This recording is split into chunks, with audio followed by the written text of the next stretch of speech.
Hello student, welcome back to our channel. आप जैसे देख सकते हैं सामने मैंने कॉर्पोरेट अकाउंटिंग की बुक खोली हुई है। चैप्टर जो है रिकंस्ट्रक्शन इंटरनल एंड एक्सटर्नल है।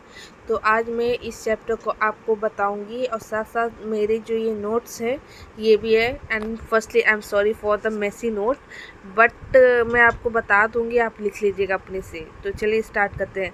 रिकंस्ट्रक्शन ऑफ इंटरनल एक्सटर्नल जो आपका चैप्टर, इसमें जाना कि रिकंस्ट्रक्शन क्या है।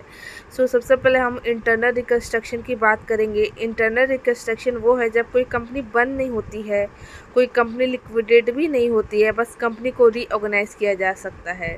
तो इसका मतलब ये है कि अगर कंपनी बंद नहीं हो रही है या लिक्विडेट नहीं कर रहे हैं तो उसमें हम बस रीऑर्गेनाइज कर रहे हैं, उसमें कुछ चेंजेस कर रहे हैं, तो ये हमारा इंटरनल रिकंस्ट्रक्शन हो सकता है।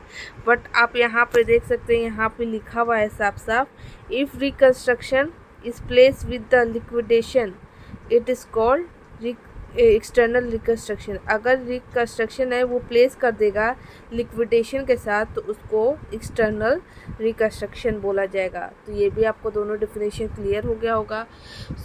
हम सबसे पहले अपने कॉपी पे चलते हैं, देखते हैं कॉपी पे क्या लिखा हुआ है।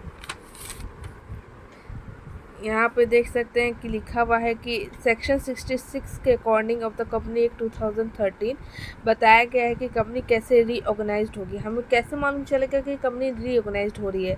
तो सबसे पहले ये एक पॉइंट है कि अगर कंपनी लिमिटेड बाय शेयर है तभी रिकंस्ट्रक्शन कर सकती है। अगर लिमिटेड बाय शेयर होगी तभी रिकंस्ट्रक्शन कर सकती है, अदरवाइज़ वो नहीं कर सकती है।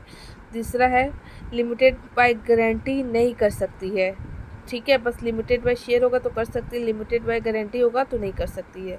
और इसके बाद नेक्स्ट है स्पेशल रिजर्वेशन है, से भी हो सकता है। अगर उनके पास स्पेशल रिजर्वेशन है तो उससे भी कर सकते हैं। कंपनी के जो भी मेंबर उसमें से 2/3 लोग यानी 75% लोग कहें कि करना है तभी रीऑर्गेनाइज रिकंस्ट्रक्शन हो सकता है। फिर ट्रिब्यूनल का मतलब होता है कि ग्रुप के लोग, जैसे कि ऑफिसर का ग्रुप, ऐसे लोग हैं, इनका भी हाँ होना चाहिए, इनकी भी मर्जी होनी चाहिए करने के लिए, तभी होगा रिकंस्ट्रक्शन रीऑर्गेनाइज।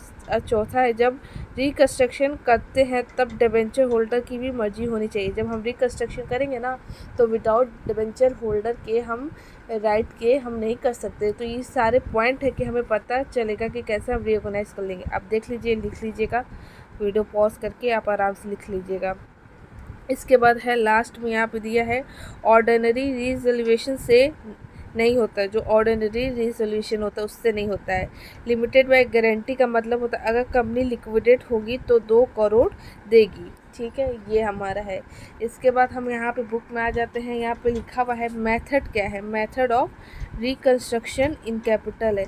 तो सबसे पहले है ये भी 66 के अकॉर्डिंग यहाँ पे दिया है by rating of liability uncalled portion of share है, by refund of share capital to member है, by reduction in paid up capital है।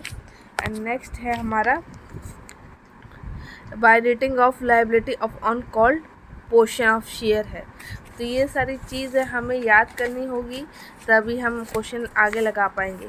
तो देखिए मैंने यहाँ पे भी कुछ लिखा हुआ है। अगर एसिड कम है और लोग को एसिड ज़्यादा दिखा रहे हैं तो लिक्विड कम कर देंगे फॉर इक्वल करने के लिए एसिड एंड लाइबिलिटी। ये कर रहा है कि एसिड हम जो है हमारी कंपनी का कम है और लोग एसिड को ज़्यादा दिखा रहे हैं, जो कंपनी के लोग हैं एसिड को ज़्यादा दिखा रहे हैं, तो लाइबिलिटी हम कम कर देंगे तो हमारे एसिड और लाइबिलिटी दोनों इक्वल हो जाएंगे। अगर आपको ये वीडियो इन्फॉर्मेटिव लगी होगी तो लाइक शेयर सब्सक्राइब करिएगा। इसके बाद नेक्स्ट वीडियो में आपको ये जितने भी क्वेश्चन हैं मैं आपको करवाऊँगी। Thank you for watching.